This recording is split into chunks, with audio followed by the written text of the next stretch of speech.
where do I start with this? The Daily Mail has outdone themselves yet again with another mad, bogus claim. If you've not seen the article, the Daily Mail is suggesting that a new study suggests that men are more attractive with a face covering.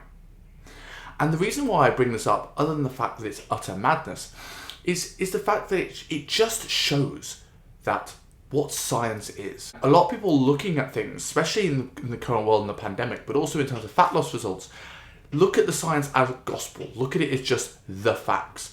When in reality, it's not the complete picture. A lot of people can use various techniques to fix a study and make the research look and support like the message that they wanted to get across in the first place. And if you don't understand how to read scientific literature, this is why to go and seek out somebody that does, or look at literature reviews where they compile various research from various different sources and come to a conclusion rather than the results of just one study. If you do know how to read research, it's important not to find things that enforce your confirmation bias and find that support the idea that you had in the first place, because that's what a lot of studies do. And I want to use this article alongside with a few other things to give you some examples of how studies may not be telling you the whole story. The first thing is going to be sample size. Looking at the study, it says that it was a Cardiff University study that tested 43 women. 43. Now that's not a huge sample size. When I was at uni, if I had a very, very small sample size, that would affect the results of my study and would get me marked down. And the reason is because 42 women does not represent the population of the UK or the planet. So it really doesn't actually tell us what we're looking to tell us. The next thing is how the study was put together. When you look at that study, it says they asked these women to rank men's attractiveness with various things covering their faces.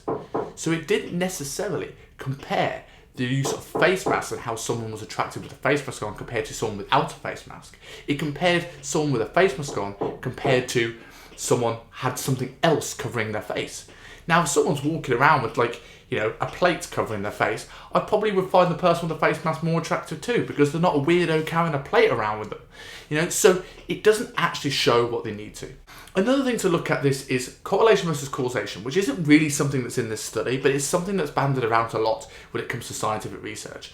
A great example of this is the high-fat diets make you fat argument. Now, there is an element of truth to this. Obviously, there's a lot of calories in a gram of fat, but the high-fat diet movement was all, the low-fat diet movement was all based off this premise where they found a correlation between higher fat diets and heart disease. Now, you can also find a correlation between people who own televisions and heart disease, and it doesn't mean that televisions cause heart disease. What this person did is he took a massive sample size, he excluded the ones that didn't support his data, and going back to the sample size here, how many women maybe didn't find the people with face masks more attractive, and those were just pushed out of the study like they didn't matter, because they wanted to portray a certain message.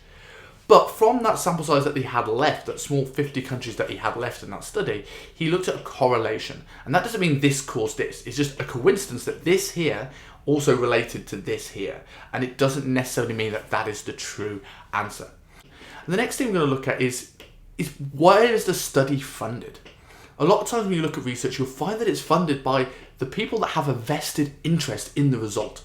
I've seen people who are vegan advocates, push money into research for vegan protein powders. We've seen Pfizer put money into research to say that their vaccines work well.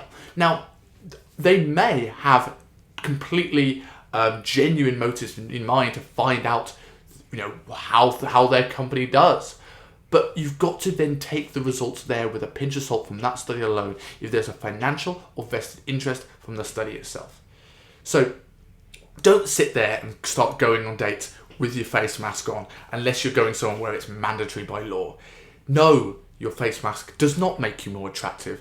I personally think a smile is one of the most attractive things on a person, and hiding that is just utter madness. If it keeps you safe, and if you believe the mask keeps you safe, fine, keep it on. But don't start going on and think it's the new fashion accessory or sex symbol, because that is absolutely fucking ludicrous.